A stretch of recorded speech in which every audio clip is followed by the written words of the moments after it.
number you have dialed has been changed. Assalamualaikum warahmatullahi wabarakatuh. Halo guys, selamat datang yang baru mampir di channel saya. Kali ini saya bakal buat video yang pastinya menarik dan bermanfaat buat ditonton. Nah, sebelumnya saya akan memperkenalkan dosen pengampu mata kuliah pengelolaan wilayah pesisir padu yang gak kalah kece dan menarik, yaitu Bapak Muhammad Aldian Syahrifi Fauzi dan Ibu Trika Agnestasia Borutarigan. Oh iya, sebelumnya perkenalkan, nama saya Lola Lestari. Di sini saya bersama partner saya, yaitu Perkenalkan, nama saya Zainab. Kami akan membahas mengenai rencana zonasi di Provinsi Nusa Tenggara Timur. Ini sedikit cuplikan mengenai Provinsi Nusa Tenggara Timur. Oke, langsung kita mulai ya. Nusa Tenggara Timur. Sebagai salah satu provinsi kepulauan di Indonesia, Nusa Tenggara Timur disingkat NTT yang memiliki luas sekitar 200.000 km persegi di luar zona ekonomi eksklusif Indonesia. Provinsi ini ibu kotanya berada di Kupang dengan hamparan lautan yang luasnya 4 kali luas daratan ini menjadikan laut NTT kaya akan potensi sumber daya laut. Pada peraturan daerah Provinsi Nusa Tenggara Timur nomor 4 tahun 2007 tentang pengelolaan wilayah pesisir dan laut, dengan adanya sumber daya laut yang dimiliki oleh Provinsi NTT, maka terdapat pula rencana zonasi yang dilakukan pemerintah daerah. Yang dimaksud dengan rencana zonasi adalah rencana yang menentukan arah penggunaan sumber daya dari masing-masing satuan, disertai penetapan kisi-kisi tata ruang pada kawasan perencanaan yang memuat kegiatan yang boleh dilakukan serta kegiatan yang dapat dilakukan setelah memperoleh perizinan. Nah, terkait poin pertama, bahwa rencana strategis ini berfungsi sebagai acuan untuk mewujudkan keseimbangan pembangunan wilayah pesisir dan pulau-pulau kecil. Pada ayat 2 berbunyi, rencana zonasi mengindikasikan alokasi penggunaan sumber daya pesisir dan laut berdasarkan daya dukungnya. Ayat 2 ini menjelaskan tentang penggunaan sistem zonasi ini untuk membatasi penggunaan sumber daya pesisir dan laut sesuai dengan daya dukungnya. Jadi, ada batasan untuk menggunakan wilayah pesisir dan laut. Untuk poin ketiga ini dijelaskan bahwa kegiatan-kegiatan apa aja nih yang dapat dilakukan untuk mencegah konflik pemanfaatan sumber daya pesisir dan laut, dan apakah sudah memperhatikan aspek kesesuaian pemanfaatan ruang dalam pemanfaatan dan pengelolaan wilayah pesisir. Ayat 4 menjelaskan tentang dari zona-zona yang telah saya sebutkan tadi. Yang pertama, ada namanya zona konservasi. Zona konservasi adalah bagian dari wilayah pesisir yang dicadangkan peruntukannya untuk tujuan perlindungan habitat, perlindungan plasmanuva, dan pemanfaatan secara berkelanjutan. Contohnya apa? Contohnya adalah kawasan konservasi laut atau daerah perlindungan laut, dan contoh lainnya adalah taman wisata laut dan lokasi-lokasi yang dianggap bersejarah. Kedua, zona pemanfaatan umum. Yang dimaksud dengan zona pemanfaatan umum adalah bagian dari wilayah pesisir yang diperuntukkan bagi berbagai kegiatan. Nah, pengertian zona pemanfaatan umum ini sama dengan istilah kawasan budidaya di dalam penataan ruang daratan. Ketiga, zona tertentu. Yang dimaksud dengan zona tertentu adalah zona yang mempunyai fungsi khusus, contohnya zona untuk kepentingan pertahanan dan keamanan.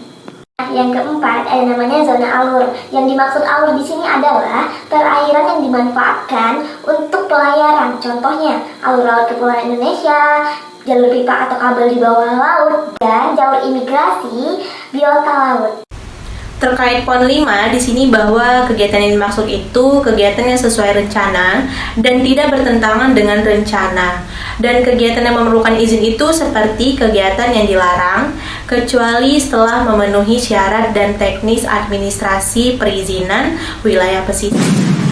Ayat 6 berbunyi, zona-zona sebagaimana yang dimaksud pada ayat 4 dijabarkan lebih lanjut dalam rencana zona rinci. Nah, maksudnya di sini adalah zona-zona yang pada ayat 4 tadi kan sudah kita bahas dan terdiri dari beberapa zona. Yang pertama itu zona konservasi, yang kedua itu zona pemanfaatan umum, yang ketiga zona tertentu, dan yang terakhir zona alur, yang dimana zona-zona ini akan dibahas secara rinci ke dalam rencana zona rinci. Nah, untuk poin yang terakhir, yaitu poin ketujuh, artinya masa berlaku rencana provinsi ini dapat disesuaikan dengan rencana tata ruang terinci atau detail, dan evaluasinya itu dilakukan sekurang-kurangnya sekali dalam 5 tahun. Oke, selanjutnya kita akan berbicara nih mengenai program-program apa aja sih yang ada di Provinsi Nusa Tenggara Timur. Nah, yang pertama yaitu terkait rencana pemanfaatan kawasan pemanfaatan umum. Di sini teman-teman bisa lihat pada poin pertama yaitu zona perikanan budidaya. Seperti adanya penyusunan panduan praktik perikanan berkelanjutan untuk kegiatan budidaya laut ekonomis penting. Nah, ada juga penataan dan pengembangan usaha perikanan budidaya berbasis minopolitan yang diartikan sebagai kota bisnis berbasis perikanan. Lalu peningkatan sarana dan prasarana perikanan budidaya. Kemudian ada juga peningkatan kapasitas sumber daya manusia dan penerapan teknologi budidaya laut yang produktif dan ramah lingkungan. Dan kemudian adanya pengendalian atau pencegahan kegiatan yang mengakibatkan terjadinya penurunan kualitas air dan mengganggu kegiatan perikanan budidaya. Poin 2 tentang zona perikanan tangkap. Indikasi program yang dilakukan antara lain yang pertama, pemberian bantuan. Dalam hal ini, pemberian bantuan itu dalam bentuk jumlah dan kapasitas kapal, mesin kapal, badan, alat tangkap sesuai dengan jumlah tangkapan yang diperbolehkan. Selanjutnya, ada peningkatan kemampuan dan keterampilan nelayan. Dalam hal ini, nelayan dituntut untuk meningkatkan keterampilan menangkap ikan, memfungsikan mesin kapal, memperbaiki alat penangkap ikan dan kapal serta mesinnya, dan menjaga keselamatan serta aktivitas penangkapan. Juga ada peningkatan sarana dan prasarana untuk mendukung pengembangan perikanan tangkap. Dan juga ada peningkatan kualitas sumber daya manusia, penyuluh perikanan dan pendamping perikanan. Selanjutnya ada pelibatan dan peningkatan pemahaman seluruh lapisan masyarakat.